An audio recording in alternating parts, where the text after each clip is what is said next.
And joining us right now, Coach Schellas Hyndman, former FC Dallas coach, a guy that's no stranger to this market. Unfortunately, Coach, losing that final hill, I'll never forget that time. Your team, unfortunately, going down on the losing end, but you left it all out there. Your boys, Breck Shea, I'll never forget crying in that locker room. Dax McCarty, talk a little bit about that before we talk about the session today. Well, I also haven't forgotten about it. Okay, it was a pretty painful game. We started off scoring first, and then we came back. They came back, and we had a couple of injuries that affected us.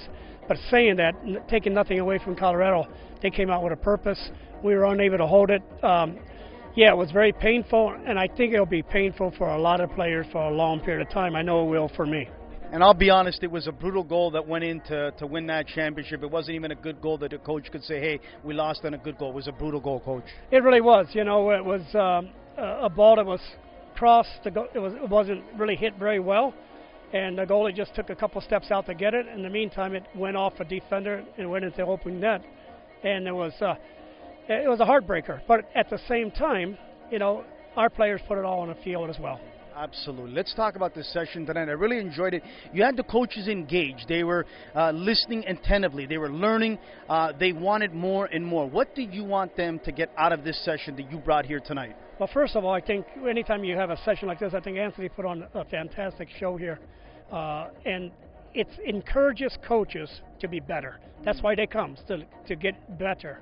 And if they become better, then the players that they coach will be better. And then the game of soccer will be better.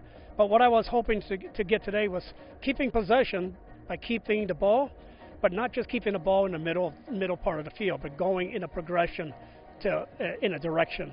And then I also want them to play the ball quickly and to think.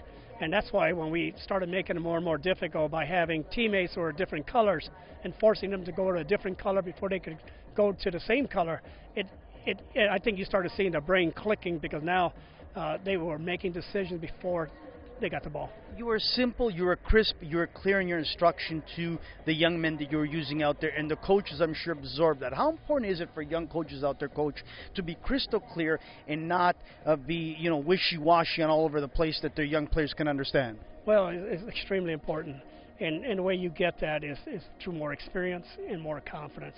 Coming here, seeing the exercises that they may have never seen before, documenting it and then putting it into practice, I think it's tremendous.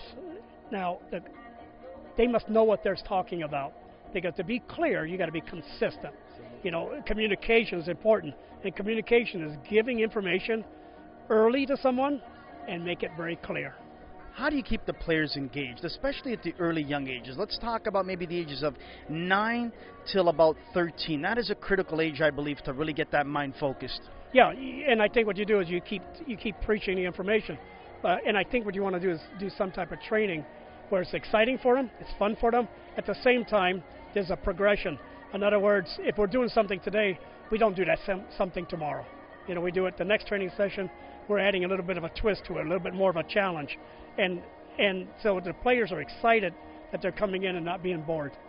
A lot of times we see parents put so much pressure and stress on these young kids, and I think it's too much pressure. What advice would you give to the parents in regards to just letting their kids go out there and have fun? Well, you know, and I've been so fortunate because my kids all played soccer and they enjoy the game. I think sometimes they felt like, well, because my dad's a soccer coach, I'm going to be a soccer player. But that was never the case. As long as they enjoyed it, we supported them. And my grandson now is playing with Fulham, and he's a national team player and does extremely well. And I can remember there were times I had to tell him to stop practicing so much, because he just consumed the game and consumed the ball, and everything in life for him was the soccer ball. But that's what separated him from so many others. Well said. Lastly, we'll let you go. I really appreciate your time. You are starting a new challenge in your life now in the NCAA. This is an important time for you and the school. Talk about it, because the NCAA, you and I have spoken this on my radio show before, has produced world-class players for Team USA, where now I believe in the next 2 World Cups, in my opinion, I feel they're going to knock on the door of a Final Four. I could be wrong. How important is this new challenge, this new school for you? Yeah, for me, it's very important. You know, coaching MLS for 6 years, I truly enjoyed it. It wasn't just a coach; it was a way of life, because it took so much time, and it's, you know, it's hazardous to your health, because you're traveling so much, you're eating out so much, you're stress, under stress. There's so many things there. But I coached college for 31 years before I went into the MLS. So I think going back to college with this new perspective of coaching professionally, and no longer is that in my mind, I want to make players better. I want to make players better human beings. Coach, thank you so much for coming to Canada. Thank you for bringing all this wealth of knowledge here to these coaches. They appreciate it. I appreciate it. Good luck in your new venture, and God bless for everything you've done. Well, thank you so much. It's a pleasure to be in this great city, and I hope to come back. Class act, Coach. Really appreciate it.